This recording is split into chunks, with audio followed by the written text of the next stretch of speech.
একটু ম্যাগি বানাই দাও না। হ্যাঁ, আমি তো তোর চাকরানি, সারাদিন এটা বানিয়ে দাও ওটা বানিয়ে দাও, অর্ডারের উপর অর্ডার থাকি।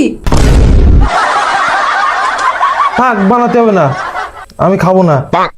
খাবি না মানে তাহলে বানাতে কেন বললি তুই? আচ্ছা, বানাই দাও বানাই দাও। ধর, খেয়ে উদ্ধার কর। সারাদিন লাট সাহেবের খিদে পেয়েই থাকে নাকি? বলি তোর পাকস্থলী কয়টা, একটা না চারটে? গরু নাকি তুই? কি হলো, বসেছিস কেন? খাস ধরি। এই একটু জলটা দাও না।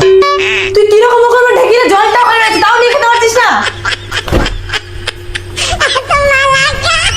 এই নিন, জলটা খেয়ে আমাকে উদ্ধার করুন, আমার আরো অনেক কাজ পড়ে আছে।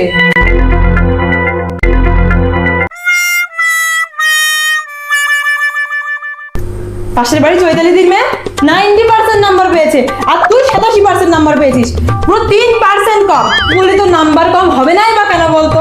সারাদিন খাওয়া ঘুমোনো খেলা ছাড়া তো তোর আর কোনো কাজ নেই। আবারও হা করে তাকিয়ে আছে। দয়া করে তাড়াতাড়ি খান মহারাজ। খাচ্ছি খাচ্ছি খাচ্ছি খাচ্ছি।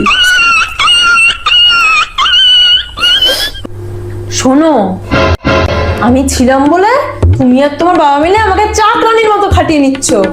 অন্য কেউ যদি থাকতো না, এটা কখনোই সহ্য করতো না। দূর, আমি খাবোই না। अब देख तू খাবি না মানে? তাহলে বাড়াতে কেন বললি তুই? তুই খাবি না তো তোর তো গোষ্ঠী খাবে।